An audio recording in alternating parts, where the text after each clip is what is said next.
നീ നിന്റെ ദേശത്തെ നശിപ്പിച്ച് നിന്റെ ജനത്തെ കൊന്നുകളഞ്ഞതുകൊണ്ട് നിനക്ക് അവരെപ്പോലെ ശവസംസ്കാരം ഉണ്ടാകയില്ല. ദുഷ്ടന്മാരുടെ സന്തതിയുടെ പേർ എന്നും നിലനിൽക്കയില്ല. യേശയ്യാ 14:20. മനുഷ്യകുലത്തിൻ്റെ പാപപരിഹാരത്തിന് വേണ്ടി കുരിശിൽ മരിക്കുകയും മരണത്തെ ജയിച്ച് 3 ദിവസം കഴിഞ്ഞ് ഉയർത്തെഴുന്നേൽക്കുകയും ചെയ്ത യേശുക്രിസ്തുവിൻ്റെ നിസ്തുലനാമത്തിൽ ട്രൂത്ത് ഫൈറ്റേഴ്സിൻ്റെ എല്ലാ പ്രേക്ഷകർക്കും ഞങ്ങളുടെ സ്നേഹവന്ദനങ്ങൾ. മലബാർ ജിഹാദിലെ വില്ലനായ വാരിയംകുന്നത്ത് കുഞ്ഞഹമ്മദ് ഹാജിയെക്കുറിച്ചുള്ള ഞങ്ങളുടെ 3ാമത്തെ വീഡിയോ ആണ് ഇത്. ആദ്യത്തെ 2 വീഡിയോകൾ കണ്ടിട്ടില്ലാത്തവർ അത് രണ്ടും കണ്ടതിന് ശേഷം ഈ വീഡിയോ കാണുകയാണെങ്കിൽ കൂടുതൽ ഗുണകരമായിരിക്കും.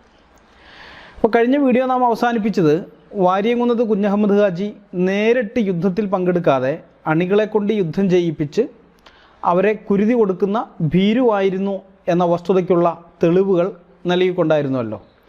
കുഞ്ഞഹമ്മദ് ഹാജിയുടെ ഈ തന്ത്രത്തിനെതിരെ അണികളിൽ അതൃപ്തി ഉണ്ടായപ്പോൾ അവരെ തൃപ്തിപ്പെടുത്താൻ വേണ്ടി പാണ്ടിക്കാട്ടുള്ള ഗൂർഖ പട്ടാളത്തിൻ്റെ ക്യാമ്പ് ആക്രമിച്ചതിനെക്കുറിച്ച് എം ഗംഗാധരൻ സൂചിപ്പിച്ചത് കഴിഞ്ഞ വീഡിയോയിൽ നാം കാണുകയുണ്ടായി.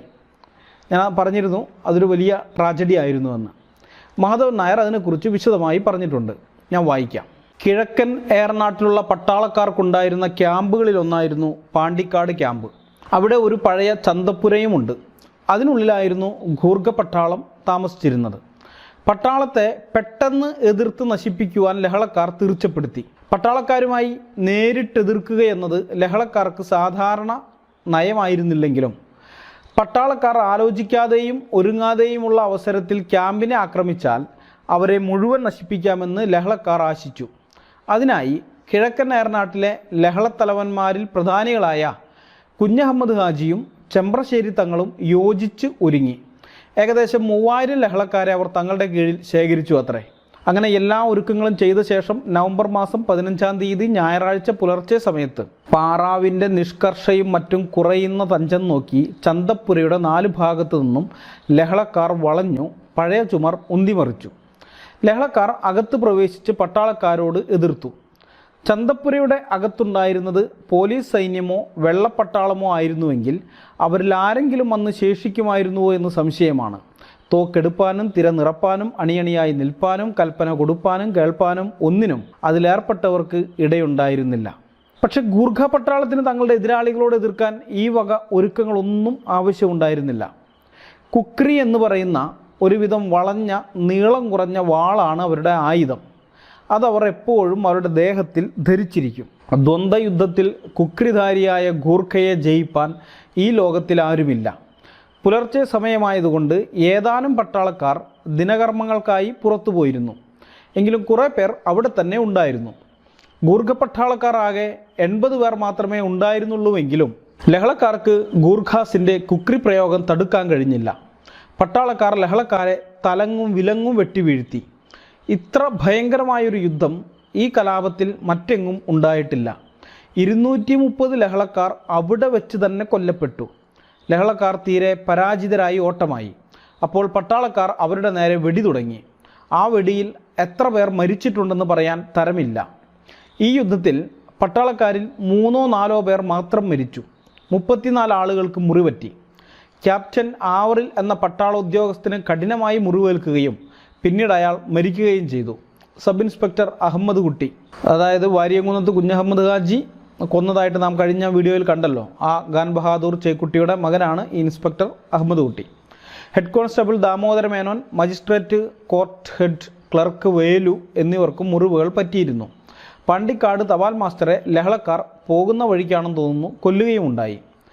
ഈ യുദ്ധത്തോടുകൂടി കുഞ്ഞഹമ്മദ് ഹാജിയുടെയും ചെമ്പ്രശ്ശേരി തങ്ങളുടെയും ശക്തി ക്ഷയിച്ചുവെന്ന് തന്നെ പറയാം. പട്ടാളക്കാരുടെ ഉണ്ട വെള്ളമായി പോകുമെന്നും വെട്ട് ഫലിക്കയില്ലെന്നും ലഹളക്കാർക്കുണ്ടായിരുന്ന വിശ്വാസം അസ്ഥാനത്തിലാണെന്നും ഈ യുദ്ധം കൊണ്ട് ലഹളക്കാർക്ക് ബോധ്യപ്പെട്ടിരിക്കണം. കെ മാധവൻ നായർ, മലബാർ കലാപം, പേജ് 248 മുതൽ 250 വരെയുള്ള ഭാഗത്തു നിന്നാണ് നമ്മളിപ്പോൾ വായിച്ചത്. ഗൂർഖ പട്ടാളത്തിനെതിരെയുള്ള ഈ ആക്രമണത്തിലും കുഞ്ഞഹമ്മദ് ഹാജിക്ക് ഒരു പോറൽ പോലും ഏറ്റിരുന്നില്ല എന്നുള്ള കാര്യം നിങ്ങൾ മറക്കരുതിട്ടാ. കാരണം ഇവിടെയും ഹാജിയാർ നേരിട്ട് യുദ്ധത്തിൽ പങ്കെടുക്കുകയായിരുന്നില്ല. അണികളെ മുന്നോട്ടിറക്കി വിട്ട് അയാൾ സുരക്ഷിതമായ സ്ഥാനത്തിരുന്ന് സ്വന്തം തടി രക്ഷിക്കുകയായിരുന്നു എന്നുള്ളതാണ് വാസ്തവം. അതുകൊണ്ടാണ് കുഞ്ഞഹമ്മദ് ഹാജിക്ക് ഒന്നും പറ്റാതിരുന്നത്. ആദ്യം ഇവർ പൂക്കോട്ടൂർ വെച്ചിട്ട് മാപ്പിളമാരെ പട്ടാളത്തിൻ്റെ മുമ്പിലേക്ക് തള്ളിവിട്ടു. അന്ന് യന്ത്രത്തോക്കിൻ്റെ മുമ്പിൽ ഈയാമ്പാറ്റകളെ പോലെ പിടഞ്ഞു വീണപ്പോൾ മാപ്പിളമാർക്ക് മനസ്സിലായി ഇനി നേരിട്ടുള്ള യുദ്ധം നടക്കില്ല എന്ന്. പിന്നെ ഇവർ ഒരിക്കലും പട്ടാളത്തിനോട് നേരിട്ട് ഏറ്റുമുട്ടാൻ പോയിട്ടില്ല. കൂടെയുള്ള അണികൾ തന്നെ തള്ളി പറയുന്നു എന്ന് മനസ്സിലായപ്പോഴാണ് വാരിയംകുന്നത്ത് കുഞ്ഞഹമ്മദ് ഹാജി അറ്റകൈ പ്രയോഗം നടത്താൻ തീരുമാനിക്കുന്നത്. ഗൂർഖ പട്ടാളത്തിനെ ഉറങ്ങിക്കിടക്കുന്ന സമയത്ത് രാത്രി പോയിട്ട് ആക്രമിക്കുക. അപ്പോൾ ആ ആക്രമണത്തിൽ ആ പട്ടാള റെജിമെൻറ്റിനെ മുഴുവൻ കൊന്നു കഴിഞ്ഞാൽ പിന്നെ അണികളുടെ മുമ്പാകെ തനിക്ക് നിലയും വരെയൊക്കെ വരും, നാം പറയുന്നതെല്ലാം കേൾക്കും, എല്ലാവരും അനുസരിക്കും എന്നൊക്കെയുള്ളൊരു ചിന്ത അദ്ദേഹത്തിന് വരുന്നത്. അതുകൊണ്ടാണ് ഇത്തരമൊരു അറ്റകൈക്ക് അദ്ദേഹം മുതിർന്നത്. പക്ഷേ ഗൂർഖ പട്ടാളത്തിനോടാണ് യുദ്ധം ചെയ്യാൻ പോകുന്നുള്ള കാര്യം അവർ ആലോചിച്ചില്ല. ഗൂർഖ പട്ടാളത്തിൻ്റെ കൈവശം തോക്ക് മാത്രമല്ല ഉള്ളത്, ഈ സിഖുകാരുടെ കയ്യിൽ കൃപാൺ എന്ന് പറയുന്ന അവരുടെ ആ ഒരു വാളുള്ളത് പോലെ തന്നെയാണ് ഇവർക്ക് കുക്രി എന്ന് പറയുന്ന ആയുധവും ഉള്ളത്. അപ്പോൾ ഈ കുക്രി കയ്യിലുള്ളത് കൊണ്ട് ഗൂർഖ പട്ടാളം അന്ന് രക്ഷപ്പെട്ടു. ഈ ഗൂർഖ പട്ടാളത്തിനെ ബ്രിട്ടീഷുകാർ ഇറക്കിയത് തന്നെ പ്രത്യേക ഉദ്ദേശത്തോടു കൂടിയാണ്.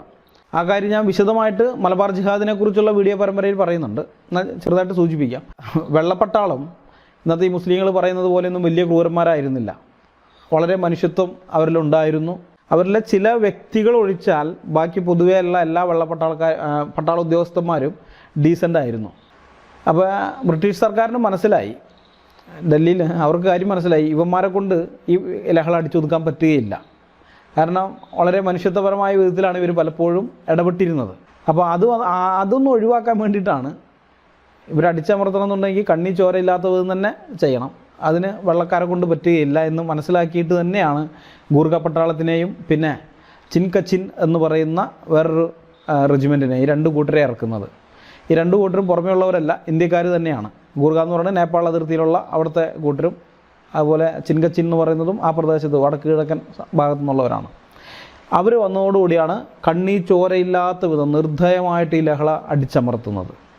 അപ്പോൾ അങ്ങനെയുള്ള ഈ ഗൂർഖ പട്ടാളത്തിൻ്റെ മുമ്പിലേക്കാണ് ഈ ആളുകളെയൊക്കെ കുരുതി കൊടുക്കാൻ വേണ്ടി ഹാജിയാർ പറഞ്ഞയച്ചത്. സത്യം പറഞ്ഞാൽ ഈ വാരിയംകുന്നത്ത് കുഞ്ഞഹമ്മദ് ഹാജിയെ വിളിപ്പിക്കാൻ വേണ്ടി സിനിമ അനൗൺസ് ചെയ്യുന്നതിന് മുമ്പ് വരെ ഞാൻ വിചാരിച്ചിരുന്നത് മറ്റുള്ള ലഹളക്കാരേക്കാൾ വാരിയംകുന്നം നല്ല ആളായിരുന്നു എന്നാണ്. മുമ്പൊരു വീഡിയോയിൽ ഞാൻ ആ കാര്യം പറയുകയുണ്ടായിട്ടുണ്ട്. വാരിയംകുന്നത്ത് കുഞ്ഞഹമ്മദ് ഹാജി ലഹളയുടെ ആരംഭത്തിൽ അമുസ്ലിങ്ങളെ കൊല്ലാനോ കൊള്ളയടിക്കാനോ സമ്മതിച്ചിരുന്നില്ലെന്നും അതുകൊണ്ട് അയാളുടെ കൂടെ ഉണ്ടായിരുന്ന ലഹളക്കാർ അയാളെ വിട്ട് ഓടിപ്പോകാൻ തുടങ്ങിയതോടെയാണ് അയാൾ അമുസ്ലിങ്ങളെ കൊല്ലാനും കൊള്ളയടിക്കാനും മതം മാറ്റാനും ആരംഭിച്ചതെന്നാണ് ഞാൻ ആ വീഡിയോയിൽ പറഞ്ഞത്. ആ വീഡിയോ റെക്കോർഡ് ചെയ്യുന്ന സമയത്ത് എൻ്റെ മനസ്സിലെ ധാരണ അങ്ങനെ തന്നെയായിരുന്നു. പൂർണ്ണമായിട്ടും എൻ്റെ മനസ്സിൽ ആ സമയത്ത് ശരിയാണെന്ന് തോന്നിയ കാര്യമാണ് ഞാൻ പറഞ്ഞത്.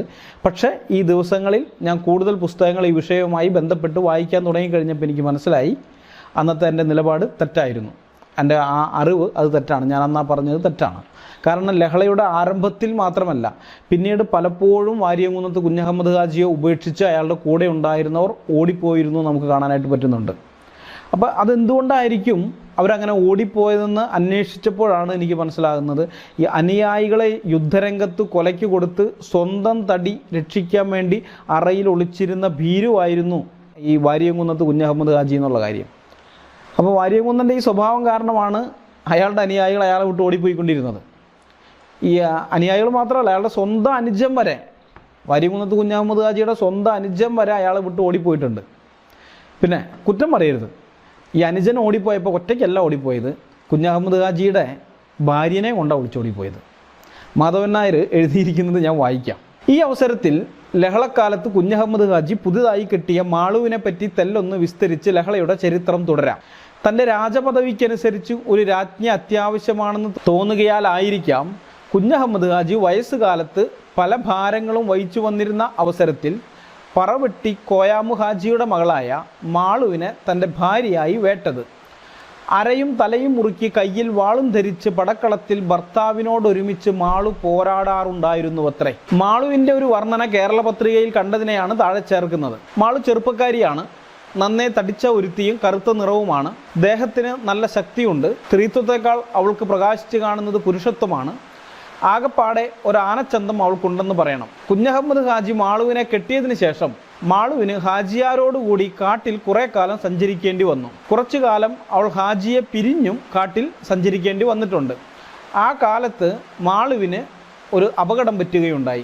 മാളു ഒരു കല്ല് തട്ടി വീണതുകൊണ്ട് ഉമ്മറത്തെ 2 പല്ലും പോയി. 18 or 19 വയസ്സായ മാളു പൂർണ്ണ സമ്മതത്തോടു കൂടിയല്ലായിരുന്നു അത്രേ കുഞ്ഞഹമ്മദ് ഹാജിയെ കെട്ടിയത്. കല്യാണം കഴിപ്പാൻ സമ്മതിക്കാത്ത പക്ഷം മാളുവിനെയോ മാളുവിൻ്റെ ബാപ്പയെയോ കൊല്ലുമെന്നും ഭീഷണിപ്പെടുത്തിയതിനാലാണത്രേ മാളു തന്നെ കെട്ടാൻ സമ്മതിച്ചത്. വയസ്സനായ വാരിയംകുന്നനിൽ ആദ്യം മുതൽക്ക് തന്നെ അവൾക്ക് സംതൃപ്തി ഉണ്ടായിരുന്നില്ല.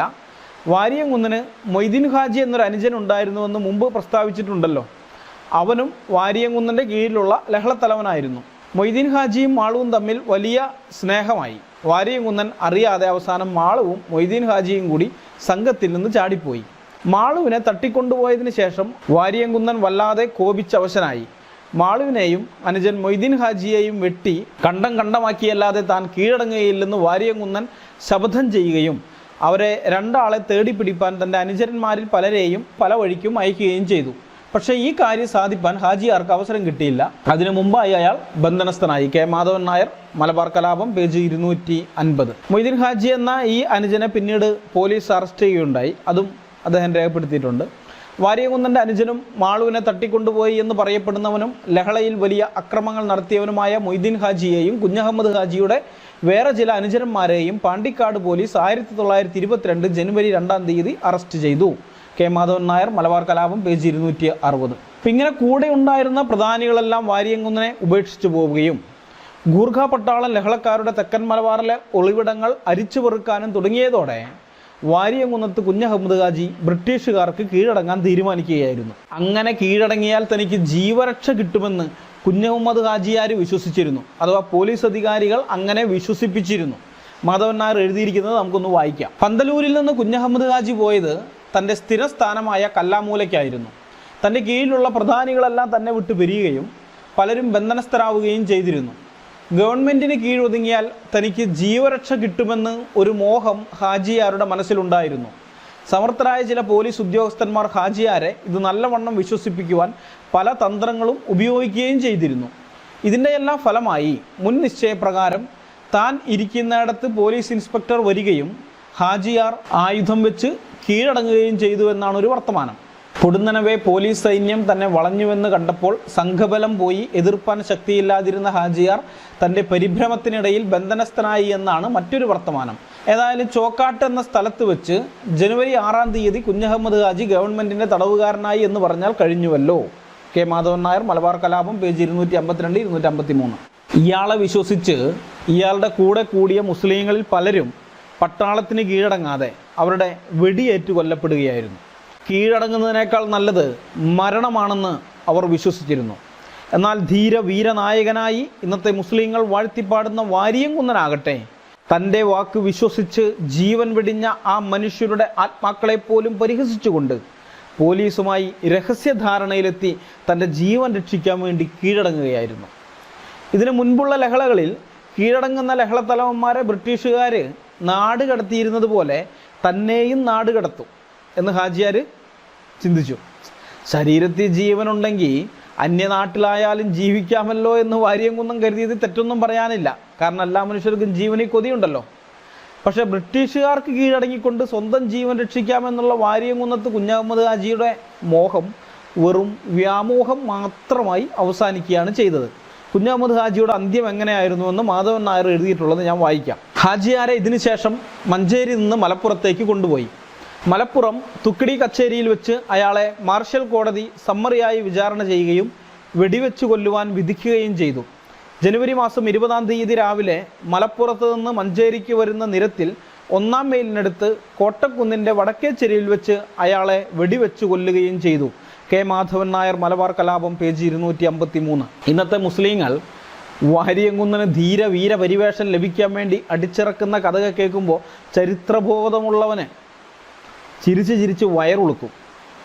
തമാശ പറഞ്ഞല്ല, ഞാൻ കുറേ ചിരിച്ചു, അതുകൊണ്ടാണ് ഞാനിത് പറയുന്നത്. വാരിയംകുന്നനെ വെടിവെക്കുന്നതിന് മുമ്പ് ബ്രിട്ടീഷുകാരോട് മാപ്പ് പറഞ്ഞാൽ കൊല്ലാതെ മക്കയിലേക്ക് നാട് കടത്താമെന്ന് ബ്രിട്ടീഷുകാർ ഓഫർ വെച്ചപ്പോൾ വാരിയംകുന്നൻ അത് തട്ടിക്കളഞ്ഞുകൊണ്ട് മക്ക എനിക്ക് പുണ്യഭൂമിയാണ്, പക്ഷെ മക്കയല്ല എൻ്റെ നാട്, ഞാൻ ജനിച്ചു വളർന്ന എൻ്റെ നാട് ഇതാണ്, ഇവിടെ വെച്ച് മരിക്കാനാണ് ഞാൻ ആഗ്രഹിക്കുന്നത്, വെക്കടാ എൻ്റെ നെഞ്ചത്തേക്ക് വെടിയെന്ന് ബ്രിട്ടീഷ് പട്ടാളത്തെ നോക്കി അലറിയവനാണ് വാരിയംകുന്നത്ത് കുഞ്ഞഹമ്മദ് ഹാജി എന്നൊക്കെയാണ് ഇവന്മാർ തട്ടിവിടുന്നത്. കുറേ മൊയ്ലിയാരുടെ പ്രസവമൊക്കെ ഞാൻ കേട്ട്. എന്തോആണ് ആ ഈണത്തിലും താളത്തിലൊക്കെ ഒപ്പിച്ച് ഇതിങ്ങനെ അങ്ങ് പറയുമ്പോൾ കേട്ടിരിക്കുന്നവർക്കൊക്കെ അങ്ങ് ഭയങ്കര ഇതായിരിക്കും. മുസ്ലിങ്ങൾക്ക്, മറ്റുള്ളവർക്കല്ല ഞാൻ പറയുന്നത്, കേട്ടിരിക്കുന്ന മുസ്ലിങ്ങൾ അവരുടെയൊക്കെ രക്തമൊക്കെ ഒന്ന് തിളപ്പിക്കാൻ പറ്റുമെന്നൊക്കെ അവർ വിചാരിക്കുന്നു. യാതൊരു റെഫറൻസും ഇല്ലാതെയാണ് ഇവന്മാർ ഇതൊക്കെ അടിച്ചു വിടുന്നത്. അല്ല, അവരെയും പറഞ്ഞിട്ട് കാര്യമില്ല. കെട്ടുകഥകൾക്കൊക്കെ എവിടെ നിന്ന് റെഫറൻസ് ഉണ്ടാക്കാനാണല്ലേ? സംഭവം കെട്ടുകഥകളാണല്ലോ ഇതൊക്കെ. എവിടെ നിന്ന് റെഫറൻസ് എടുത്തുകൊണ്ട് വരാനാ? ഇവര് ഇത് പറയുമ്പോൾ ഈ കേട്ടിരിക്കുന്ന ആൾക്കാരുടെ ബുദ്ധിയെ പരിഹസിക്കുകയാണ് ഇവര്. കാരണം മാർഷ്യൽ ലോ പ്രകാരം വിചാരണ നടത്തി കുറ്റവാളിയായി കണ്ടെത്തിയ ആളെ മാപ്പ് പറഞ്ഞാൽ വെറുതെ വിടാനിരിക്കുന്നവരാണ് ഈ ബ്രിട്ടീഷുകാരെന്നൊക്കെയാണോ ഇവർ വിചാരിച്ചിരിക്കുന്നത്? ഇപ്പോൾ ഒന്ന് ആലോചിച്ച് നോക്ക്.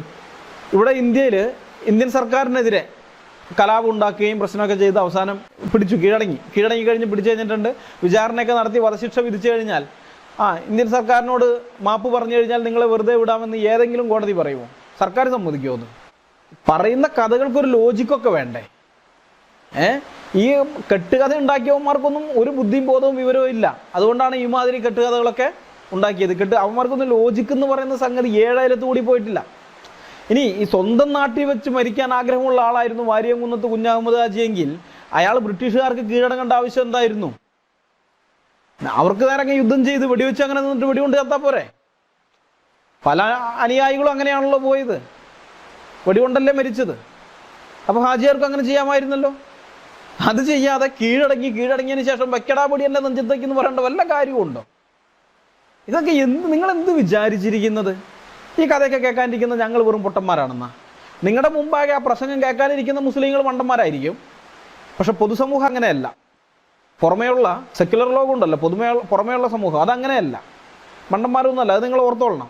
സത്യം പറയാമല്ലോ, ഈ കുഞ്ഞഹമ്മദ് ഹാജിയുടെ സ്വഭാവം പഠിച്ചു കഴിഞ്ഞപ്പോൾ, പുള്ളിയുടെ ക്യാരക്ടർ സ്റ്റഡിയൊക്കെ നടത്തി കഴിഞ്ഞപ്പോൾ എനിക്ക് മനസ്സിലായത്, ബ്രിട്ടീഷുകാർ അങ്ങനെ ഒരു ഓഫർ വെച്ചിട്ട് മക്കയിലേക്കല്ല ആഫ്രിക്കയിലെ വല്ല വനാന്തരത്തിനകത്തേക്ക് നാട് കടത്താമെന്ന് പറഞ്ഞിരുന്നെങ്കിൽ പോലും അയാൾ ഒറ്റ ശ്വാസത്തിൽ 10 മാപ്പ് പറഞ്ഞേനെ. അവിടെ കാട്ടിനകത്തേക്ക് വിട്ടാലും മതി, ഞാൻ പോയി അവിടെ ജീവിച്ചോളാം എന്നും പറഞ്ഞ അയാൾ 10 മാപ്പ് പറഞ്ഞേനെ. അത്രമാത്രം ഭീരുവായിരുന്നു ഈ വാരിയംകുന്നത്ത് കുഞ്ഞഹമ്മദ് ഹാജി. ചരിത്രരേഖകൾ നമ്മൾ വായിക്കുമ്പോൾ പരിശോധിക്കുമ്പോൾ നമുക്ക് കിട്ടുന്ന വിവരം അതാണ്. ഏതായാലും ഇതാണ് ഈ ബ്രിട്ടീഷുകാർക്കെതിരെ പോരാടിയ ധീരവീര പരാക്രമയായി ഇന്ന് അവതരിപ്പിക്കപ്പെടുന്ന, പൃഥ്വിരാജ് സുകുമാരൻ്റെ ഭാഷയിൽ പറഞ്ഞാൽ ആസൂത്രിതമായി മറവിയിലേക്ക് തള്ളപ്പെട്ട മലബാർ വിപ്ലവ നായകൻ വാരിയംകുന്നത്ത് കുഞ്ഞഹമ്മദ് ഹാജിയുടെ ചരിത്രം. കായംകുളം കൊച്ചുണ്ണിയെക്കുറിച്ച് സിനിമയെടുത്തപ്പോൾ ഇവിടെ ആരും എതിർക്കാൻ വന്നിരുന്നില്ല. കാരണം അതൊരു കള്ളൻ്റെ കഥയാണ്. കള്ളനായി തന്നെയാണ് കൊച്ചുണ്ണിയെ അതിൽ അവതരിപ്പിച്ചിരിക്കുന്നത്. വാരിയംകുന്നത്ത് കുഞ്ഞഹമ്മദ് ഹാജിയെയും ചരിത്രരേഖകളിൽ കാണുന്നത് പോലെ തന്നെയാണ് അവതരിപ്പിക്കുന്നതെങ്കിൽ ഒരെതിർപ്പും ഒരിടത്തു നിന്നും ഉണ്ടാവുകയില്ല. പക്ഷെ സിനിമ അനൗൺസ്മെൻറ്റിൽ പറയുന്നതേ, ലോകത്തിൻ്റെ 1/4 ഭാഗവും അടക്കി ഭരിച്ചിരുന്ന ബ്രിട്ടീഷ് സാമ്രാജ്യത്തിനെതിരെ യുദ്ധം ചെയ്ത് മലയാള രാജ്യം എന്ന സ്വതന്ത്ര രാഷ്ട്രം സ്ഥാപിച്ച വാരിയംകുന്നത്ത് കുഞ്ഞഹമ്മദ് ഹാജിയുടെ ചരിത്രം ഞങ്ങൾ സിനിമയാക്കുന്നു എന്നാണ്. ഹിന്ദുക്കളെയും ക്രിസ്ത്യാനികളെയും തന്നോടൊപ്പം ചേരാതിരുന്ന മുസ്ലിങ്ങളെയും ഒക്കെ കൊല്ലുകയും ബ്രിട്ടീഷ് പട്ടാളത്തിൻ്റെ മുമ്പിൽ നിന്ന് നാണം കെട്ട് പിന്തിരിഞ്ഞോടുകയും ചെയ്തിരുന്ന വെറുമൊരു ഭീരുവിനെ ധീരനായകനാക്കി അവതരിപ്പിക്കാനുള്ള ചിലരുടെ ശ്രമമാണ് ഈ സിനിമ എന്ന് ആ അനൗൺസ്മെൻറ്റ് വായിക്കുന്ന ഏതൊരാൾക്കും പിടികിട്ടുന്നതാണ്. അതുകൊണ്ടാണ് അതിനെതിരെ ഇത്ര അധികം എതിർപ്പുകൾ പല ഭാഗത്തു നിന്നും ഉയർന്നത്. 1921 മലബാർ ജിഹാദിനെ കുറിച്ച് പഠിച്ചു വന്നപ്പോൾ എനിക്കൊരു പ്രധാന സംശയം ഉണ്ടായി. അതായത് അന്ന് അവിടെ നടന്നത് ആസൂത്രിതമായ ഒരു ഹിന്ദു വംശഹത്യയായിരുന്നു. ക്രിസ്ത്യാനികളും അന്ന് മാപ്പിളമാരുടെ കയ്യിൽ കൊല്ലപ്പെട്ടിട്ടുണ്ടെങ്കിലും കൊച്ചിയിലും തിരുവിതാംകൂറിലൊക്കെ ഉണ്ടായിരുന്ന അത്ര ക്രിസ്ത്യാനികൾ മലബാറിൽ അക്കാലത്ത് ഉണ്ടായിരുന്നില്ല. അവരുടെ എണ്ണം കുറവായിരുന്നു. അതുകൊണ്ട് തന്നെ ഹിന്ദുക്കളുടെ അത്രയും ക്രിസ്ത്യാനികൾ അവിടെ കൊല്ലപ്പെട്ടിട്ടില്ല. അതുകൊണ്ടാണ് ഞാൻ ഹിന്ദു വംശഹത്യ എന്ന് പറഞ്ഞത്. ക്രിസ്ത്യാനികൾ കൊല്ലപ്പെട്ടിട്ടില്ല എന്നുള്ള അർത്ഥത്തിലല്ല. കൊല്ലപ്പെട്ട ഹിന്ദുക്കളുടെ എണ്ണവുമായി തട്ടിച്ചു നോക്കുമ്പോൾ ക്രിസ്ത്യാനികളുടെ എണ്ണം വളരെ ചുരുക്കമായതുകൊണ്ടാണ് ഹിന്ദു വംശഹത്യ എന്ന് പറഞ്ഞത്. ഇങ്ങനെ ഒരു ഹിന്ദു വംശഹത്യ മലബാറിൽ നടന്നിട്ടും വിരലെണ്ണാവുന്ന കുറച്ച് ഹിന്ദുക്കളല്ലാതെ വേറെ ഹിന്ദുക്കളാരും ഈ ചരിത്രം രേഖപ്പെടുത്തി വച്ചിട്ടില്ല. ടിപ്പുവിൻ്റെ പടയോട്ടക്കാലത്തെ ഹിന്ദു വംശഹത്യയെക്കുറിച്ച് അക്കാലത്ത് അധികം പേര് എഴുതി വയ്ക്കാതിരുന്നതിൻ്റെ കാരണം നമുക്ക് മനസ്സിലാക്കാൻ പറ്റും. കാരണം എഴുത്തും വായന അറിയാവുന്നവർ ആ കാലഘട്ടത്തിൽ കുറവായിരുന്നു. അത് 1750 ആ കാലഘട്ടത്തിലാണ്. എന്നാൽ 1921 സ്ഥിതി വ്യത്യസ്തമാണ്. ആ കാലഘട്ടം 1921 എന്നൊക്കെ പറയുമ്പോൾ സ്ഥിതി വ്യത്യസ്തമാണ്. മിഷണറിമാർ കേരളത്തിൽ സ്കൂളുകൾ തുടങ്ങിയതിൻ്റെ അനന്തരഫലമായി എഴുത്തും വായനയും അറിയാവുന്ന ധാരാളം ഹിന്ദുക്കൾ ആ സമയത്തുണ്ട്. എന്നിട്ടും വിരലിലെണ്ണാവുന്ന ചില ഹിന്ദുക്കൾ മാത്രമേ മലബാർ ജിഹാദിനെ കുറിച്ച് തുറന്നെഴുതിയിട്ടുള്ളൂ. അതും ചിലർ ഇംഗ്ലീഷിലൊക്കെയാണ് എഴുതിയിരിക്കുന്നത്. അപ്പോൾ എന്തായിരിക്കും അതിൻ്റെ കാരണം? ബാക്കിയുള്ളവർ തങ്ങൾ അനുഭവിച്ച സംഗതികളെക്കുറിച്ച് എന്തുകൊണ്ട് രേഖയാക്കി വെച്ചില്ല എന്ന് ഞാൻ കുറേയധികം ചിന്തിച്ചിട്ടുണ്ട്. പ്രത്യേകിച്ച് തീയന്മാരൊക്കെ, തീയ വിഭാഗത്തിൽപ്പെട്ട ഈഴവ വിഭാഗത്തിൽപ്പെട്ടവരെല്ലാം ധാരാളം അവിടെ കൊല്ലപ്പെട്ടിട്ടുണ്ട്. ഈഴവർക്കാണെങ്കിൽ അത്യാവശ്യം ആ സമയത്ത് എഴുത്തുമായനെയൊക്കെ അറിയാം. എന്നിട്ട് പോലും ഇതൊന്നും രേഖയാക്കിയില്ല. അപ്പോൾ ഇത് എന്തുകൊണ്ടാണെന്ന് ഞാൻ കുറേ ചിന്തിച്ചു. ഇതൊരു പ്രധാനപ്പെട്ട ഒരു സംശയമായിരുന്നു എൻ്റെ. 2 മാസം മുമ്പാണ് എനിക്കിതിൻ്റെ ഉത്തരം കിട്ടിയത്. മലബാർ ജിഹാദിൻ്റെ സമയത്ത് മലബാറിലെ പ്രമുഖ കോൺഗ്രസ് നേതാവായിരുന്ന ശ്രീ KP കേശവമേനോൻ്റെ ആത്മകഥയുണ്ട്. കഴിഞ്ഞ കാലം എന്നാണ് അതിൻ്റെ പേര്. ആ പുസ്തകത്തിൻ്റെ 111 മുതൽ 113 വരെയുള്ള പേജുകളിൽ ലഹള കഴിഞ്ഞതിൻ്റെ ശേഷമുണ്ടായ കാര്യങ്ങളെക്കുറിച്ച് എഴുതിയത് വായിച്ചപ്പോഴാണ് എന്തുകൊണ്ടാണ് മലബാറിലെ ഹിന്ദു വംശഹത്യയെക്കുറിച്ച് മലബാർ ജിഹാദിൻ്റെ ഇരകളും ദൃക്സാക്ഷികളുമായിരുന്ന അന്നത്തെ ഹിന്ദുക്കൾ പുസ്തകങ്ങൾ എഴുതാതിരുന്നതെന്ന് എനിക്ക് മനസ്സിലായത്. കേശവമേനോൻ എഴുതിയിരിക്കുന്നത് ഞാൻ അങ്ങനെ തന്നെ വായിക്കാം. ലഹള സ്ഥലങ്ങളിൽ നടന്നതും നടക്കാത്തതുമായ കാര്യങ്ങൾ നിറവും തരവും മാറ്റി മറ്റുള്ളവരോട് പറയുന്നത് പലരുടെയും പതിവായി. ഇടുങ്ങിയ സാമുദായിക മനസ്ഥിതി സംഭവങ്ങളെ അവയുടെ തനി നിറത്തിൽ കാണുന്നതിന് തടസ്സമായി നിന്നു. പരമാർത്ഥം അഭിമുഖീകരിക്കുവാനുള്ള സന്നദ്ധത പലർക്കും ഉണ്ടായിരുന്നില്ല. ലഹളക്കാരിൽ ചിലർ അന്യമതസ്ഥരെ നിർബന്ധിച്ച് മതം മാറ്റിയതിനെക്കുറിച്ച് തീവ്രമായ വാദപ്രതിവാദങ്ങൾ പത്രങ്ങളിൽ പ്രത്യക്ഷപ്പെട്ടു. ചിലർ അതിനെ തീരെ നിഷേധിച്ചു, ചിലർ അതിശയോക്തിയോടെ ചിത്രീകരിച്ചു. ഈ വാദപ്രതിവാദത്തിലൊന്നും കോൺഗ്രസ്സുകാർ സംബന്ധിച്ചില്ല. സൂക്ഷ്മമായ വിവരങ്ങൾ ശേഖരിച്ച് അവയെ രേഖപ്പെടുത്തി വയ്ക്കുക മാത്രമാണ് അവർ ചെയ്തിരുന്നത്. നിർബന്ധിച്ച് മതം മാറ്റൽ ലഹള സ്ഥലങ്ങളിൽ നടന്നിരുന്നുവെങ്കിൽ അതിനെപ്പറ്റി കോൺഗ്രസ് സെക്രട്ടറി പറയുമായിരുന്നു. ആ തരത്തിലുള്ള പ്രസ്താവന പ്രസിദ്ധപ്പെടുത്തി കാണാത്തതുകൊണ്ട് മതം മാറ്റൽ കഥ വെറും കെട്ടുകഥയാണ് എന്ന് ഒരു ലേഖകൻ മദിരാശിയിലെ ഹിന്ദു പത്രത്തിൽ എഴുതി. അതിനൊരു മറുപടി പലരും കോൺഗ്രസ് സെക്രട്ടറിയിൽ നിന്ന് പ്രതീക്ഷിച്ചു.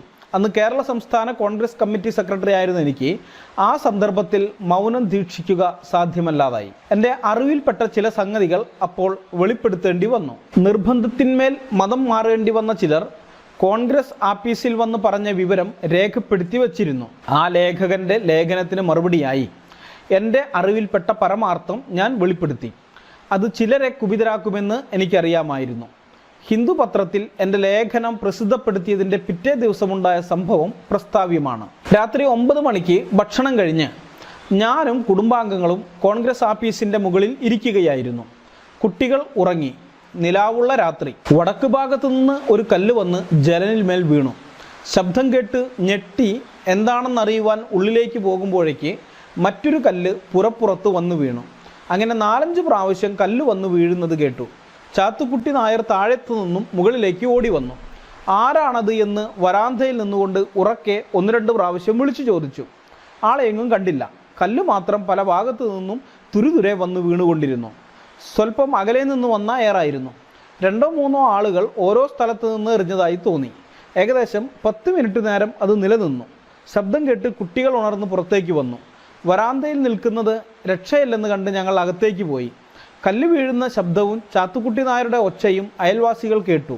അവർ പുറത്തേക്ക് വന്നു. 4 ഭാഗവും തിരച്ചിൽ തുടങ്ങി. അപ്പോഴേക്കും കല്ലെറിഞ്ഞവർ ഓടിപ്പോയി. പിറ്റേ ദിവസം തപാൽ വന്നപ്പോൾ ചില ഊമക്കത്തുകൾ അതിലുണ്ടായിരുന്നു.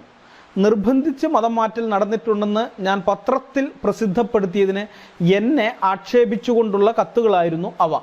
വെടിവെച്ചു കൊല്ലുമെന്നും വെട്ടിക്കൊല്ലുമെന്നും കൂടി ചിലർ എന്നെ ഭീഷണിപ്പെടുത്തി. സത്യാവസ്ഥ വിവരിച്ചുകൊണ്ടുള്ള ആ പ്രസ്താവന ചിലരെ എത്രമാത്രം ക്ഷോഭിപ്പിച്ചു എന്നറിയുവാൻ മറ്റൊരവസരം കൂടിയുണ്ടായി. മേൽ വിവരിച്ച സംഭവം നടന്ന് കുറേ ദിവസം കഴിഞ്ഞതിന് ശേഷം രാജഗോപാലാചാരി കോഴിക്കോട്ട് വന്നു. അപ്പോഴേക്ക് പട്ടാള ഭരണം അവസാനിച്ചിരുന്നു. പൊതുയോഗങ്ങൾ കൂടുന്നതിനുണ്ടായിരുന്ന തടസ്സങ്ങൾ നീങ്ങിയിരുന്നു. ക്ഷയിച്ചുപോയ ഹിന്ദു മുസ്ലിം മൈത്രി പുനഃസ്ഥാപിക്കുകയെന്ന ഉദ്ദേശത്തോടു കൂടിയാണ് രാജഗോപാലാചാരി വന്നത്. ലഹളയ്ക്ക് ശേഷം അത് അദ്ദേഹത്തിൻ്റെ ആദ്യത്തെ സന്ദർശനമായിരുന്നു. എന്നെ ഒരുമിച്ചാണ് അദ്ദേഹം താമസിച്ചത്. രാജഗോപാലാചാരി കോഴിക്കോട്ടെത്തിയ ദിവസം വൈകുന്നേരം കടൽപ്പുറത്ത് ഒരു പൊതുയോഗം കൂടി. അദ്ദേഹത്തോടൊന്നിച്ച് യോഗത്തിൽ പങ്കെടുക്കുവാൻ ഞാനും പോയിരുന്നു. ഞങ്ങൾ യോഗസ്ഥലത്തെത്തിയപ്പോൾ ജനക്കൂട്ടത്തിൽ നിന്ന് കൂക്കിവിളി തുടങ്ങി. അത് എന്നെ ഉദ്ദേശിച്ചായിരുന്നു. എൻ്റെ പത്രപ്രസ്താവനയിലുള്ള പ്രതിഷേധം. രാജഗോപാലാചാരിയുടെ പ്രസംഗം കഴിഞ്ഞ് ഞാൻ പ്രസംഗിക്കുവാൻ എഴുന്നേറ്റു. 5 മിനിറ്റ് നേരം ഒരു വാക്കുപോലും പറയുവാൻ എന്നെ അനുവദിച്ചില്ല. ക്ഷമിച്ചിരിക്കുവാൻ സദസ്യരോട് രാജഗോപാലാചാരി ചെയ്ത അഭ്യർത്ഥന വെറുതെയായി. ഞാൻ പിന്നെയും ശ്രമിച്ചു. മതം മാറ്റത്തെപ്പറ്റി ഈയിടെ ഞാൻ പ്രസിദ്ധപ്പെടുത്തിയ ലേഖനമാണ് നിങ്ങളുടെ ഈ ക്ഷമകേടിന് കാരണമെന്ന് എനിക്കറിയാം. കൂക്കുവിളി കൊണ്ടോ അസഭ്യവാക്കുകൾ കൊണ്ടോ നടന്ന സംഭവം ഇല്ലാതാക്കുവാൻ സാധിക്കുകയില്ല. അത് വാസ്തവമാണെങ്കിൽ മേലിൽ അത്തരത്തിലുള്ള സംഭവങ്ങൾ കൂടാതെ കഴിക്കുവാനായിരിക്കണം രാജ്യത്തെയും സമുദായത്തെയും സ്നേഹിക്കുന്നവർ ശ്രമിക്കേണ്ടത്. കേട്ടുകേൾവിയിൽ നിന്ന് പുറപ്പെടുവിച്ച പ്രസ്താവനയല്ല അത്. മതം മാറ്റപ്പെട്ടവരെ കണ്ട് വിവരങ്ങൾ ചോദിച്ചറിഞ്ഞതിന് ശേഷം അത് പ്രസിദ്ധം ചെയ്യുന്നത് ആവശ്യമാണെന്ന് തോന്നുകയാലാണ് ഞാൻ അങ്ങനെ ചെയ്തത്. അതിലെനിക്ക് പശ്ചാത്താപമില്ല. ഈ പരമാർത്ഥം അറിഞ്ഞിട്ടും നിങ്ങൾ പ്രദർശിപ്പിക്കുന്ന പരിതാപകരമായ മനോഭാവമാണ് എന്നെ വേദനപ്പെടുത്തുന്നത്. നിരുത്തരവാദികളായ ചിലരുടെ നീചപ്രവൃത്തി അസന്നിഗ്ധമായ നിലയിൽ ആക്ഷേപിക്കേണ്ടത് സമുദായ നേതാക്കന്മാരുടെ കടമയാണ്. ഇതായിരുന്നു ഞാൻ പറഞ്ഞതിൻ്റെ ചുരുക്കം. ആ പ്രസംഗത്തിനിടയിൽ ശബ്ദമുണ്ടാകാതിരുന്നില്ല. ഇടയ്ക്കിടെ അതിനെ തടസ്സപ്പെടുത്തുവാനുള്ള ശ്രമവും ഉണ്ടായി. എനിക്ക് പറയുവാനുള്ളത് ഒരുവിധം പറഞ്ഞ് അവസാനിപ്പിച്ചു. അത് കുഴപ്പമുണ്ടാക്കിയവരെ തൃപ്തിപ്പെടുത്തിയെന്ന് തോന്നുന്നില്ല. എന്നാൽ പറയുവാനുള്ളത് തുറന്നു പറഞ്ഞു വന്ന സമാധാനം എനിക്കുണ്ടായി. KP കേശവമേനോൻ കഴിഞ്ഞ കാലം, പേജ് 111 മുതൽ 113 വരെ. അന്നത്തെ മുസ്ലിങ്ങളുടെ പിൻഗാമികൾക്ക് ഭാവിയിൽ നാണക്കേടുണ്ടാക്കുന്ന രീതിയിലുള്ള തങ്ങളുടെ പ്രവൃത്തികളെ, അതായത് ഇന്നത്തെ മുസ്ലിങ്ങൾക്ക് നാണക്കേടുണ്ടാക്കുന്ന വിധത്തിലുള്ള അന്നത്തെ ആ മുസ്ലിങ്ങളുടെ പ്രവൃത്തികളെ ചരിത്രത്തിൽ നിന്ന് ആസൂത്രിതമായ വിധത്തിൽ തമസ്കരിക്കാൻ ആ കൂട്ടർ കാണിച്ച നെറികേടാണ് നാം ഇപ്പോൾ വായിച്ചു കേട്ടത്.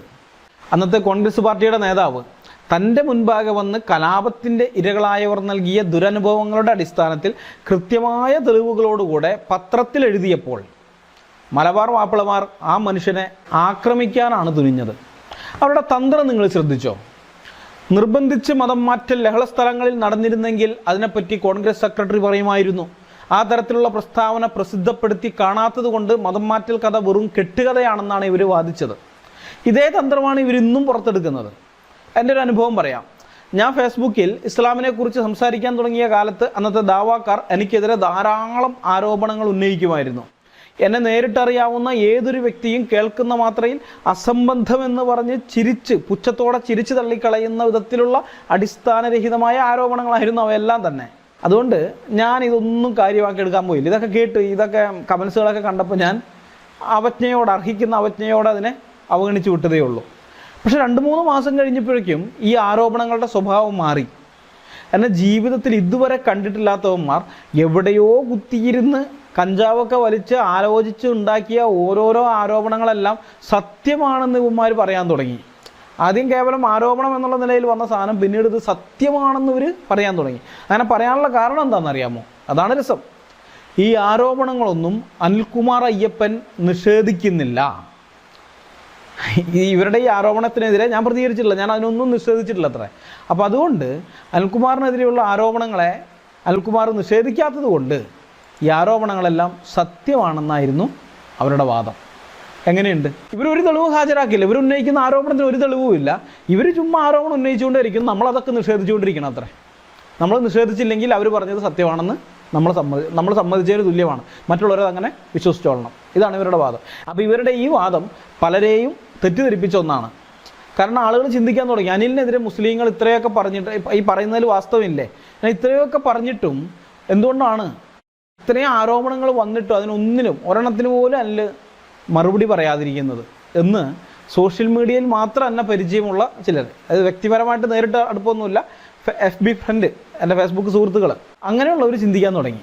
അപ്പോൾ അവർ എന്നെ നേരിട്ട് പരിചയമുള്ള ചില ആൾക്കാരോടൊക്കെ ഈ കാര്യം പറയുകയും ചെയ്തു. അങ്ങനെ അവരിൽ നിന്ന് ഞാനിത് അറിഞ്ഞു. അപ്പോൾ അങ്ങനെ വന്നു കഴിഞ്ഞപ്പോൾ ഞാൻ പിന്നെ ആരോപണം കണ്ടു കഴിഞ്ഞാൽ അപ്പം തന്നെ അതിന് മറുപടി പറയും. ഒരു വരിയിലെങ്കിലും മറുപടി പറഞ്ഞിട്ട് ഞാൻ പോകും. കാരണം അല്ലെങ്കിൽ എന്നെ വലിയ പരിചയമില്ലാത്ത ആൾക്കാരെ ഇവർക്ക് എളുപ്പം തെറ്റിദ്ധരിപ്പിക്കാൻ പറ്റും. ഇപ്പോൾ ഈ അടുത്ത് ട്രൂത്ത് ഫൈറ്റേഴ്സിൻ്റെ പഴയ ചാനലിൽ ഒരുത്തരൊരു കമൻ്റ് ഇട്ടിരുന്നു. എനിക്ക് 32 കോടി രൂപയുടെ ആസ്തി ഉണ്ടെന്നും പറഞ്ഞിട്ടാണ് അവൻ കമൻ്റ് ഇട്ടത്. സത്യത്തിൽ അത് പുച്ഛിച്ച് ചിരിച്ചു കളി കാണേണ്ട സംഗതിയാണ്. പക്ഷെ എന്നിട്ട് ഞാൻ അടുത്ത വീഡിയോയിൽ ഒരു ആക്ഷേപഹാസ്യം എന്ന നിലയിലാണെങ്കിൽ പോലും ഞാൻ അതിനൊരു മറുപടി പറഞ്ഞിരുന്നു. ആ മറുപടി പറഞ്ഞതിൻ്റെ കാരണം ഇതാണ്. അത് മറുപടി കൊടുത്തില്ലെങ്കിൽ ഇവന്മാർ ഈ ആരോപണം പിന്നെയും ഉന്നയിച്ചുകൊണ്ടേയിരിക്കും. പിന്നെ ഞാൻ മറുപടി പറയാത്തത് കൊണ്ട് ഇത് സത്യമാണെന്ന് പിന്നെ പറയാൻ തുടങ്ങി. അങ്ങനെ മറ്റുള്ളവരെ വഞ്ചിക്കും. കാരണം നുണ പറയുക എന്ന് പറഞ്ഞാൽ ഇവരെ മതപരമായിട്ട് ഇവരെ പഠിപ്പിച്ചിരിക്കുന്ന ഒരു സംഗതിയാണ്. ഇവരുടെ മതത്തിനകത്ത് തന്നെ അതിനുള്ള അനുവാദമുണ്ട്. തക്കിയ എന്ന് പറയുന്നത് ഖുർആൻ ഹദീസൊക്കെ അതിനെ സപ്പോർട്ട് ചെയ്യുന്ന സംഗതിയാണ്. അപ്പോൾ അങ്ങനെയുള്ളതുകൊണ്ട് ഇവർ ഇനി ഇങ്ങനെ നുണ പറഞ്ഞുകൊണ്ടിരിക്കും. ഒരു സംശയവും വേണ്ട, നുണ പറഞ്ഞുകൊണ്ടേയിരിക്കും. അപ്പോൾ ഇവരുടെ തന്ത്രം, അന്ന് ഇവർ ഉപയോഗിച്ച തന്ത്രം, നമുക്ക് വിഷയത്തിലേക്ക് പോകാം. ആ തന്ത്രം കണ്ടോ? അവരുന്നയിക്കുന്ന വാദങ്ങളുടെ തെളിവുകൾ അവർ കൊണ്ടുവരുന്നില്ല. അവരൊരു കാര്യം ഉന്നയിച്ചിട്ട് അതിന് ഒരു തെളിവ് അവർ കൊണ്ടുവരുന്നില്ല. പകരം അവരുന്നയിച്ച കാര്യങ്ങളെ അന്നത്തെ കോൺഗ്രസ് സെക്രട്ടറി നിഷേധിച്ചിട്ടില്ല, അല്ലെങ്കിൽ മറ്റുള്ളവരിത് നിഷേധിക്കുന്നില്ല. അപ്പോൾ നിഷേധിക്കാത്തത് കൊണ്ട് ഇതൊക്കെ സത്യമാണെന്ന് ബാക്കിയുള്ളവർ അംഗീകരിച്ചോളണം. അതാണ് ഇവർ പറയുന്നത്. ഇപ്പോൾ നിർബന്ധിച്ച് മതം മാറ്റൽ ലഹള സ്ഥലങ്ങളിൽ അങ്ങനെ നടന്നിട്ടുണ്ടായിരുന്നെങ്കിൽ അതിനെപ്പറ്റി കോൺഗ്രസ് സെക്രട്ടറി പറയുമായിരുന്നല്ലോ. അപ്പോൾ അങ്ങനെ ഒരു പ്രസ്താവന അദ്ദേഹം നടത്തിയിട്ടില്ലാത്തത് കൊണ്ട് മതം മാറ്റൽ കഥ വെറും കെട്ടുകഥയാണെന്നാണ്. ലഹള കഴിഞ്ഞ് 1 വർഷം ആകുന്നതിന് മുമ്പേ ആലോചിച്ച് നോക്കണം നിങ്ങൾ. ഈ ലഹളയ്ക്ക് ഇരകളാക്കപ്പെട്ട ആളുകളൊക്കെ ജീവനോടെ ഉള്ള സമയത്താണ് ഇതിൻ്റെ തിക്താനുഭവങ്ങളൊക്കെ അനുഭവിച്ച ആളുകൾ. അവരുടെ ആ മുറിവൊന്നും കരിഞ്ഞു തുടങ്ങിയിട്ട് പോലും ഇല്ലെന്ന് ഓർക്കണം. അങ്ങനെയുള്ള ആളുകളൊക്കെ ജീവനോടെ ഇരിക്കുന്ന സമയത്ത് തന്നെയാണ് അതിനെ നിഷേധിച്ചുകൊണ്ട് ഇവന്മാർ പത്രങ്ങളിൽ സംവാദം നടത്തുന്നത്. ഇത് ആരെങ്കിലും വിശ്വസിക്കുകയാണെങ്കിൽ അങ്ങ് വിശ്വസിച്ചിട്ടെന്നുള്ളൊരു തള്ളാണ്. കാരണം ഇത് മലബാർ പ്രദേശത്ത് നടന്ന സംഭവമാണിത്. തമിഴ്നാട്ടിലോ കർണാടകയിലോ അല്ലെങ്കിൽ ഉത്തരേന്ത്യയിലുള്ളവർക്കൊന്നും ഇതിനെക്കുറിച്ച് അറിഞ്ഞുകൂടല്ലോ. കേട്ടറിവ് മാത്രമേ ഉള്ളൂ, ഇങ്ങനെ വായിച്ചറിവൊക്കെ ഉള്ളൂ. അപ്പോൾ ഹിന്ദു പത്രം എന്ന് പറയുന്നത് ഇംഗ്ലീഷ് പത്രമായതുകൊണ്ട് അത് വായിക്കുന്ന ആളുകൾ, പുറമേയുള്ള ആൾക്കാർക്ക് ഇത് വായിക്കുമ്പോൾ ഇവർ പറയുന്നത് ശരിയാണ്, അവിടെ അങ്ങനെ മുസ്ലിങ്ങളങ്ങനെ നിർബന്ധിച്ചും ആരെയും മതം മാറ്റിയിട്ടൊന്നും ഇല്ല എന്ന് വിശ്വസിക്കുന്ന ഒരുത്തനുണ്ടെങ്കിൽ ഒരുത്തനായിക്കോട്ടെ, അതാണ് ഇവരുടെ ചിന്ത. അങ്ങ് ചുമ്മാ തള്ളുകയാണ്. എത്ര പേര് വിശ്വസിക്കുന്നു അത്ര ഇവർക്ക് ബോണസാണല്ലോ അത്. കാരണം പക്കാ നുണയാണ് പറഞ്ഞിരിക്കുന്നത്. അപ്പോൾ അങ്ങനെ ആ തള്ളിയപ്പോഴാണ് നിർബന്ധ മതം മാറ്റം നടത്തിയിട്ടുണ്ടെന്ന് കോൺഗ്രസ് സെക്രട്ടറിക്ക് പറയേണ്ടി വന്നത്. അദ്ദേഹം അത് പറഞ്ഞപ്പോഴാകട്ടെ അദ്ദേഹത്തിൻ്റെ താമസ സ്ഥലത്തെ കല്ലെറിഞ്ഞ് ആക്രമിക്കുകയാണ്, പിന്നെ വധഭീഷണി നിറഞ്ഞ ഊമക്കത്തുകൾ അയക്കുകയാണ്, പിന്നെ അദ്ദേഹത്തിന് പ്രസംഗിക്കാൻ പോലും ഒരു അവസരം കൊടുക്കാത്ത വിധം ഒരു കൂക്കിയിരുത്താൻ നോക്കുകയാണ്. അപ്പോൾ കോൺഗ്രസ് സെക്രട്ടറിയുടെ സ്ഥിതി ഇതാണെങ്കിൽ പിന്നെ മറ്റ് സാധാരണക്കാരായ ആൾക്കാരുടെയൊക്കെ കാര്യം പറയേണ്ടതുണ്ടോ? സാധാരണ ഹിന്ദുക്കളുടെ കാര്യം പറയേണ്ട കാര്യമില്ല. ഏതെങ്കിലും ഒരുത്തിനകത്ത് എഴുതിയിരുന്നെങ്കിൽ അവനെ വെട്ടി കണ്ടം കളഞ്ഞനെ ഇവന്മാർ. അപ്പോൾ അതുകൊണ്ടാണ് ആസൂത്രിതമായ ഒരു ഹിന്ദു വംശഹത്യ നടന്നിട്ടും അക്കാലത്ത് എഴുത്തും വായനയും അറിയാവുന്ന ഭൂരിപക്ഷ ഹിന്ദുക്കളും തങ്ങൾ ദൃക്സാക്ഷികളായ, തങ്ങൾ അനുഭവിച്ച, തങ്ങൾ ഇരകളാക്കപ്പെട്ട ഈ സംഭവത്തെക്കുറിച്ച് അല്ലെങ്കിൽ ഈ ചരിത്രം അവർ പുസ്തക രൂപത്തിൽ എഴുതി വയ്ക്കാതിരുന്നതെന്ന് ഇപ്പോൾ നിങ്ങൾക്ക് മനസ്സിലായി കാണുമെന്ന് ഞാൻ വിചാരിക്കുന്നു. അന്ന് ചരിത്രം രേഖപ്പെടുത്തി വയ്ക്കുന്നതിൽ നിന്നും ഈ ഹിന്ദുക്കളെയൊക്കെ ഇങ്ങനെ തടഞ്ഞ മുസ്ലിങ്ങളുടെ പിൻഗാമികളാണ് ഇന്ന് മലബാർ ജിഹാദിലെ വില്ലന്മാരിൽ ഒരാളായിരുന്ന ഈ വാരിയംകുന്നത്ത് കുഞ്ഞഹമ്മദ് ഹാജിയെ നായകനാക്കി സിനിമയെടുത്ത് മലബാർ ജിഹാദിൻ്റെ യഥാർത്ഥ ചരിത്രം തമസ്കരിക്കാൻ ശ്രമിക്കുന്നത്. അതായത് ഇവരുടെ പദ്ധതി കണ്ടോ? ഇന്ത്യയെ ഒരു മുസ്ലിം രാജ്യമാക്കി മാറ്റാനുള്ള ഇവരുടെ ദീർഘകാല പദ്ധതി എങ്ങനെയാണ് വർക്ക് ചെയ്യുന്നത് നിങ്ങൾ കണ്ടോ? യഥാർത്ഥ ചരിത്രം രേഖപ്പെടുത്തി വെക്കാതിരിക്കാൻ വേണ്ടി ആ തലമുറയിലുള്ള മുസ്ലിങ്ങൾ എല്ലാ വൃത്തികെട്ട കളികളും കളിച്ചു.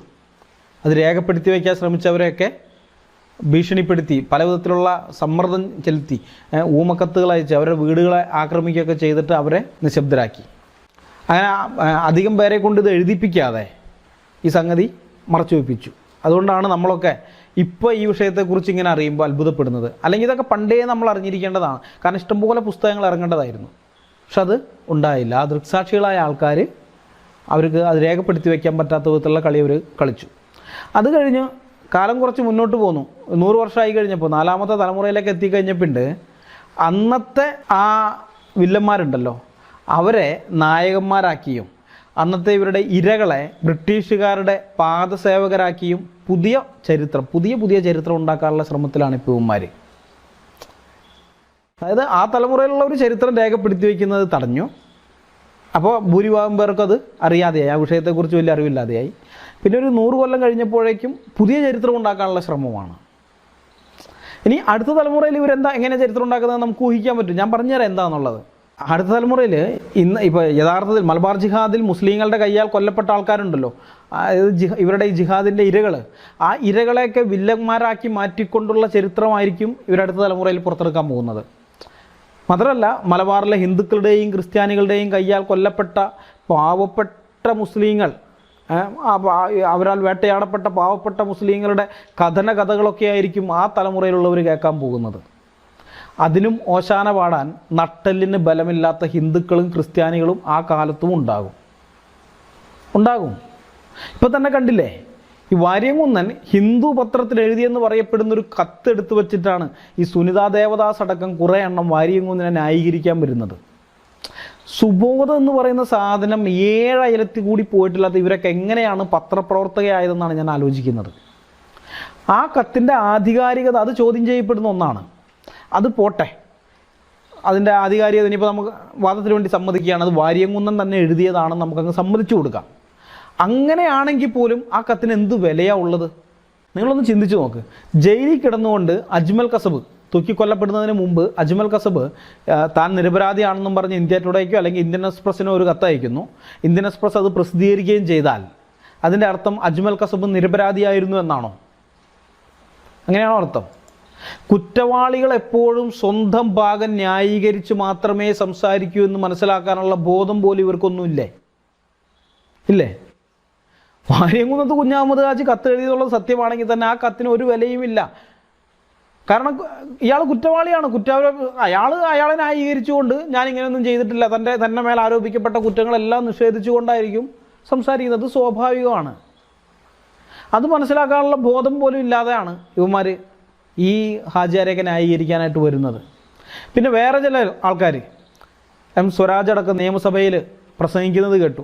കുഞ്ഞഹമ്മദ് ഹാജി തൻ്റെ അധീനതയിൽ വന്ന ഭൂപ്രദേശത്തിന് മലയാളനാട് എന്ന പേരാണിട്ടതെന്നും പറഞ്ഞ് അതിൻ്റെ ക്ലിപ്പൊക്കെ വെച്ചിട്ട് കുറേ എണ്ണം സോഷ്യൽ മീഡിയയിൽ കറങ്ങി നടക്കുന്നുണ്ട്. അത് വേറൊരു തഖിയയാണ്. മലയാളനാടെന്നോ മലയാള രാജ്യം എന്നൊന്നും അല്ല പേരിട്ടിരുന്നത്. അദ്ദൗള എന്നാണ് അയാൾ തൻ്റെ കയ്യിൽ വന്ന തൻ്റെ അധികാരത്തിന് വന്ന ആ ഭൂപ്രദേശത്തിന് അയാൾ പേരിട്ടത് അദ്ദൗള എന്നാണ്. അതിൻ്റെ അർത്ഥം വിശുദ്ധ രാജ്യം എന്നാണ്. ആ വിശുദ്ധ രാജ്യം എന്ന് പറഞ്ഞ് അയാളിട്ടിരിക്കുന്ന അല്ലെങ്കിൽ വിശുദ്ധ നാട് എന്ന് പറഞ്ഞിട്ടിരുന്ന ആ ഇതിനെയാണ് ഇവർ ഇന്ന് മലയാള നാട് അല്ലെങ്കിൽ മലയാള രാജ്യം എന്നൊക്കെ ഇവന്മാർ പറഞ്ഞുകൊണ്ട് നടക്കുന്നത്. വിശുദ്ധ രാജ്യം എന്ന് പറയുമ്പോൾ നിങ്ങൾ മനസ്സിലാക്കണം, അത് അള്ളാഹുവിൻ്റെ രാജ്യം എന്ന നിലയിലാണ് കുഞ്ഞഹമ്മദ് ഹാജി വിഭാവനം ചെയ്തത്. അതായത് മുസ്ലിങ്ങൾ 1-ാം തരം പൗരന്മാരും അമുസ്ലിങ്ങൾ 2-ാം തരം പൗരന്മാരുമായ ധിമ്മികളായ ഖുർആനിലെ ഹദീസുകളിലൊക്കെ കാണുന്ന അള്ളാഹുവിൻ്റെ രാജ്യമുണ്ടല്ലോ, ആ രാജ്യമാണ് കുഞ്ഞഹമ്മദ് ഹാജി ഇവിടെ സ്ഥാപിക്കാൻ നോക്കിയത്. അതെങ്ങാനും നടന്നിരുന്നെങ്കിൽ, ബ്രിട്ടീഷുകാരത് അടിച്ചമർത്താതെ ശരി ഈ ഭാഗം പോകുന്നെങ്കിൽ പോട്ടെ എന്നും പറഞ്ഞ് ഈ ഭാഗം വിട്ട് കളഞ്ഞിരുന്നെങ്കിൽ ഇന്നിവിടെ ഈ സംസാരിക്കാനിരിക്കുന്ന ഞാനും കേൾക്കാനിരിക്കുന്ന നിങ്ങളൊക്കെ മുസ്ലിങ്ങളായിരുന്നതാണ്. ഞാൻ ഇങ്ങനൊരു വീഡിയോ ഇറങ്ങില്ലായിരുന്നു. കാശ്മീർ പോലെ ഇവിടെ മുസ്ലിം ഭൂരിപക്ഷ പ്രദേശമായേനെ ഇവിടെ ഒരു ഹിന്ദുവിനെ പോലും കണി കാണാൻ കിട്ടുകയില്ലായിരുന്നു. ഈ അള്ളാഹുവിൻ്റെ ഇഷ്ടപ്രകാരമുള്ള ഹദീസിലും ഖുർആനിലൊക്കെ പറഞ്ഞിരിക്കുന്നത് പോലെയുള്ള ഒരു രാജ്യം, വിശുദ്ധ രാജ്യം, അതെങ്ങനെയാണ് മലയാള നാടാകുന്നത് അല്ലെങ്കിൽ മലയാള രാജ്യമാകുന്നത് എന്ന് പറഞ്ഞുതരാവും. മുൻപ് പലവട്ടം പല വീഡിയോകളിൽ പറഞ്ഞിട്ടുള്ള കാര്യം ഞാൻ ആവർത്തിക്കുകയാണ്. ഈ നാട്ടിലെ ഇസ്ലാമിൻ്റെ ചരിത്രം ഇവിടെയുള്ള മുസ്ലിങ്ങൾക്ക് അഭിമാനിക്കാൻ ഉതകുന്ന രീതിയിലുള്ളതല്ല. അത്ര കൊടും പാതകങ്ങൾ ഇന്നത്തെ അമുസ്ലിങ്ങളുടെ പൂർവികരോട് ഇന്നത്തെ മുസ്ലിങ്ങളുടെ പൂർവികർ ചെയ്തിട്ടുണ്ട്. ഇന്ത്യയിലേക്കുള്ള ഇസ്ലാമിൻ്റെ പ്രവേശനം തന്നെ കൊള്ളകളുടെയും കൊലകളുടെയും ചരിത്രമാണ്. അംബേദ്കർ അത് പാകിസ്ഥാൻ അഥവാ ഇന്ത്യ വിഭജനം എന്ന പ്രബന്ധത്തിൽ വ്യക്തമായിട്ട് രേഖപ്പെടുത്തുന്നുണ്ട്. അതിനെ സംബന്ധിച്ചൊരു വീഡിയോ പുറകെ ദൈവം അനുവദിച്ച പുറകെ വരുന്നതാണ്. ഒരു വീഡിയോ അല്ല, വീഡിയോ പരമ്പര പുറകെ വരുന്നതാണ്. അപ്പോൾ ഇങ്ങനെ ഒരു വികൃത ഭൂതകാല സ്വന്തമായിട്ടുള്ള മുസ്ലിങ്ങൾ ബുദ്ധി ഉണ്ടെങ്കിൽ ചെയ്യേണ്ടത് ആ ഭൂതകാലത്തെ അംഗീകരിക്കുകയും അന്നുള്ള ഞങ്ങളുടെ പൂർവികർക്ക് തെറ്റുപറ്റിപ്പോയെന്ന് സമ്മതിക്കുകയും ഭാവിയിൽ നമുക്കിങ്ങനെയൊന്ന് ആവർത്തിക്കാതിരിക്കാൻ നോക്കാം എന്ന് പറയുന്നതുമാണ്. അതാണ് ചെയ്യേണ്ടത്. അങ്ങനെ ചെയ്താൽ മറ്റുള്ളവർ നിങ്ങളെ വിശ്വാസത്തിലെടുക്കുകയെങ്കിലും ചെയ്യും. കാരണം തെറ്റ് സമ്മതിച്ചിരിക്കുന്നു, അവരെന്നെ ന്യായീകരിക്കാൻ നിൽക്കുന്നില്ല. ഇനി അത് ആവർത്തിക്കാതിരിക്കാനുള്ള വഴി നോക്കാമെന്ന് അവർ തന്നെ ഇങ്ങോട്ട് പറയുന്നു. അപ്പോൾ ഇനി ഇത് ആവർത്തിക്കരുതെന്ന് അവർക്കും ആഗ്രഹമുണ്ട്, ഞങ്ങൾക്കും ഇത് ആവർത്തിക്കണമെന്ന് ഒട്ടും താല്പര്യമില്ല. അപ്പോൾ സ്വാഭാവികമായിട്ട് ഒരു സഹവർത്തിത്വം സാധ്യമാകും അവിടെ. അതിനു പകരം ഞങ്ങളുടെ പൂർവികരെ കൊന്നുമുടിച്ച അന്നത്തെ ക്രൂരന്മാരായ കൊലയാളികളെ മഹത്വവൽക്കരിക്കുകയും അവരെ മഹത്വവൽക്കരിക്കാൻ വേണ്ടി അവരുടെ കയ്യാൽ കൊല്ലപ്പെട്ട നിരപരാധികളായ ഞങ്ങളുടെ പൂർവികരെ രാജ്യദ്രോഹികളായി നിങ്ങൾ ചിത്രീകരിക്കുകയും ചെയ്യുന്നത് കാണുമ്പോൾ ഞങ്ങൾ നിശബ്ദരായിരിക്കുമെന്ന് നിങ്ങൾ വ്യാമോഹിക്കേണ്ട. അത് നിങ്ങൾ ചിന്തിക്കുകയേ വേണ്ട. നിങ്ങളുടെ പൂർവികരുടെ മതഭ്രാന്തും വർഗീയതയും അത്യാർത്തിയും കാരണം കൊല്ലപ്പെട്ട നിരപരാധികളായ ഞങ്ങളുടെ പൂർവികർക്ക് മരണശേഷവും നീതി നിഷേധിക്കപ്പെടുന്നത് കാണുമ്പോൾ, മരണശേഷവും അവരെ രാജ്യദ്രോഹികളാക്കി നിങ്ങൾ ചിത്രീകരിക്കുന്നത് കാണുമ്പോൾ ഞങ്ങൾ എങ്ങനെ മിണ്ടാതിരിക്കും? ഞങ്ങളെങ്ങനെ മിണ്ടാതിരിക്കുന്നത്? ഞങ്ങളുടെ ജീവനെ പേടിച്ച് ഞങ്ങൾ മിണ്ടാതിരിക്കുന്നത് നിങ്ങൾ ചിന്തിക്കുന്നെങ്കിൽ നിങ്ങൾ വിഡ്ഢികളുടെ സ്വർഗത്തിലാണ്. ഞങ്ങളങ്ങനെ മിണ്ടാതിരിക്കുകയൊന്നുമില്ല. ഏതായാലും ചരിത്രത്തെ വക്രീകരിച്ചുകൊണ്ടുള്ള ഇത്തരം ആഭാസങ്ങളെ എതിർക്കേണ്ട കടമ മലബാർ ജിഹാദിൻ്റെ കാലത്ത് കൊല്ലപ്പെട്ട ഹൈന്ദവ ക്രൈസ്തവ ജനതയുടെ പിൻഗാമികൾക്കുണ്ട് എന്ന് ഓർമ്മിപ്പിച്ചുകൊണ്ട് ഈ വീഡിയോ പരമ്പര ഞങ്ങളിവിടെ അവസാനിപ്പിക്കുകയാണ്. അടുത്ത വീഡിയോയുമായി വരുന്നതുവരേക്കും ഈ കൊറോണ കാലത്ത് നമ്മളെയെല്ലാം സത്യദൈവവും നിത്യജീവനുമായ യേശു ക്രിസ്തു കാത്തു രക്ഷിക്കുമാറാകട്ടെ. അവൻ്റെ പൊന്നു തിരുനാമം എന്നും എന്നേക്കും വാഴ്ത്തപ്പെടുമാറാകട്ടെ. ആമേൻ.